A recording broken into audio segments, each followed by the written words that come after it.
En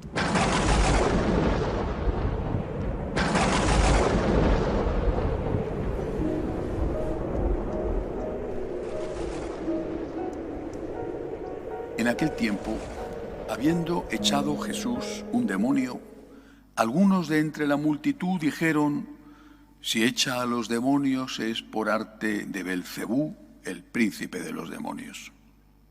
Otros, para ponerlo a prueba, le pedían un signo del cielo. Él, leyendo sus pensamientos, les dijo: todo reino en guerra civil va a la ruina y se derrumba casa tras casa. Si también Satanás está en guerra civil, ¿cómo mantendrá su reino? Vosotros decís que yo echo los demonios con el poder de Belcebú. Y si yo echo los demonios con el poder de Belcebú, vuestros hijos, ¿por arte de quién los echan? Por eso ellos mismos serán vuestros jueces.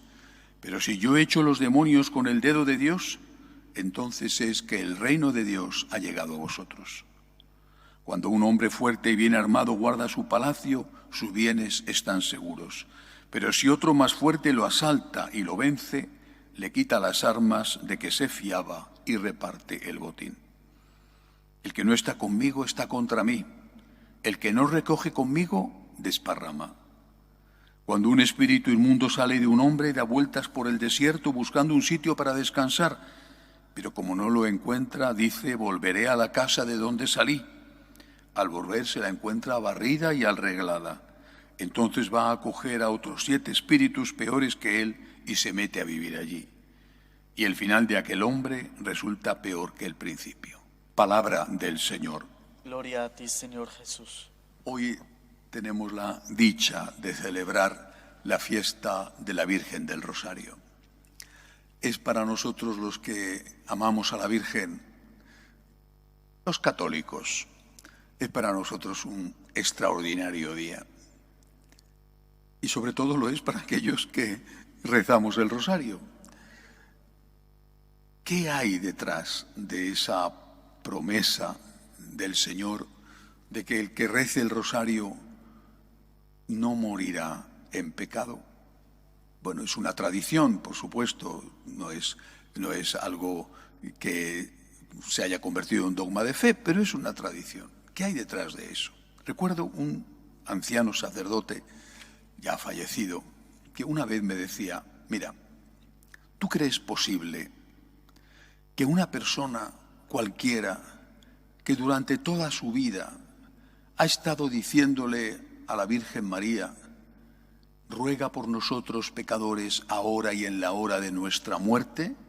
¿Tú crees posible que la Santísima Virgen en esa hora de la muerte no toque el corazón de esa persona para en el último instante al menos decir: Señor, perdóname? Más aún, los que rezan, los que rezamos el rosario, somos pecadores, lo sabemos. Pero también somos personas que quieren amar a Dios, que quieren amar al prójimo. Somos personas que, siendo conscientes de nuestras limitaciones, de nuestros defectos, estamos continuamente en camino, en lucha. Y que cuando somos conscientes de que hemos pecado, pedimos perdón. Esa es la santidad. Levantarte cada vez que caes para recuperar la amistad con Dios, para recuperar el estado de gracia. Y una persona que vive así, que si cae, que tampoco es que caemos todos los días, bueno, pero que si cae, se levanta, esa persona, cuando llega la hora de su muerte, está acostumbrada, en el caso de que estuviera en pecado en ese momento, está acostumbrado a decir: Señor, perdóname. El rosario es nuestra tabla de salvación.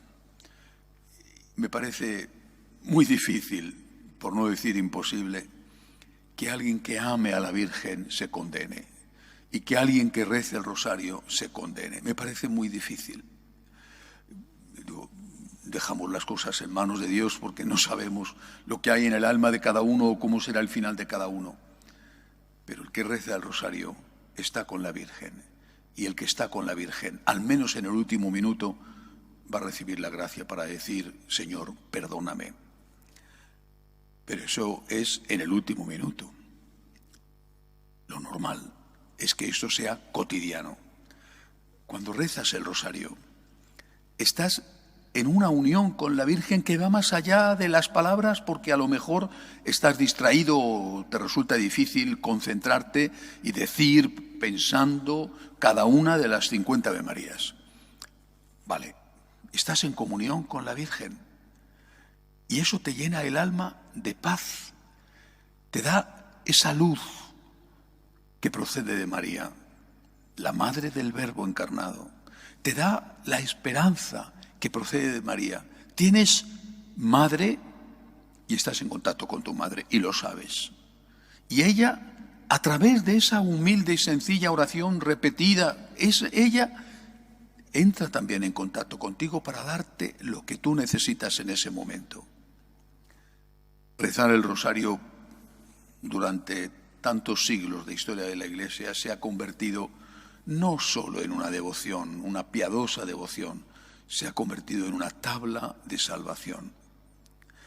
Y cuando vemos el lado contrario, pues nos damos cuenta de que el que no reza el rosario fácilmente, casi siempre, ya no tiene comunicación con la Virgen. Y el que no tiene comunicación con la Virgen empieza a tener otro tipo de problemas. Le ocurre que duda incluso de la existencia, de la historicidad de Jesucristo, de la existencia de Dios, de la autenticidad de los dogmas. Por eso María es la gran enemiga de Satanás, la que pisa la cabeza de la serpiente. Y por eso los que están con la Virgen están en un puerto seguro y en un camino correcto. Y los que no están con la Virgen, más pronto o más tarde, o por lo menos corren el riesgo de salirse de ese puerto y de equivocarse de camino. A veces me preguntan: dígame usted algo que me ayude a identificar a un sacerdote católico.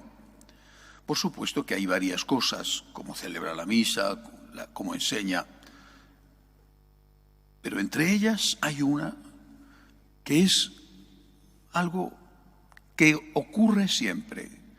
Un sacerdote católico ama a la Virgen. Un sacerdote católico tiene devoción a la Virgen.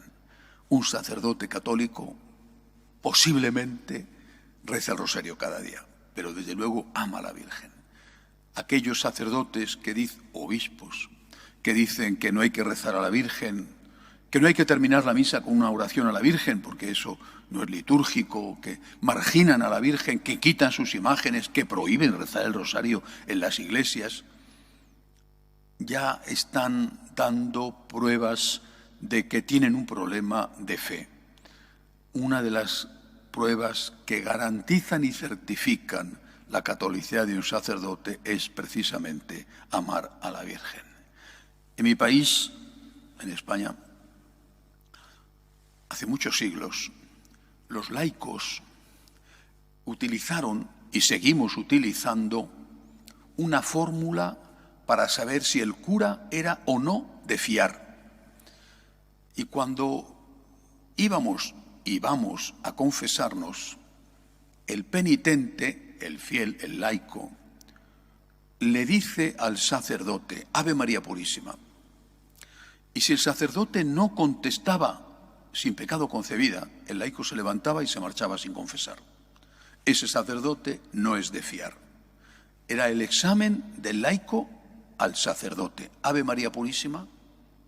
Si no confesaba la virginidad, la pureza, la inmaculada concepción de María, ese sacerdote era, por lo menos, digno de desconfianza. Me voy de aquí porque a saber lo que me va a decir en la confesión. Nosotros seguimos haciendo lo mismo. Y esta es una prueba que nos ayuda a saber si un sacerdote es de verdad católico o no. Ama a la Virgen, difunde la devoción a la Virgen, aunque tendrá sus defectos, pero ese sacerdote quiere amar a Dios y ese sacerdote probablemente te va a enseñar las cosas correctas. Que así sea.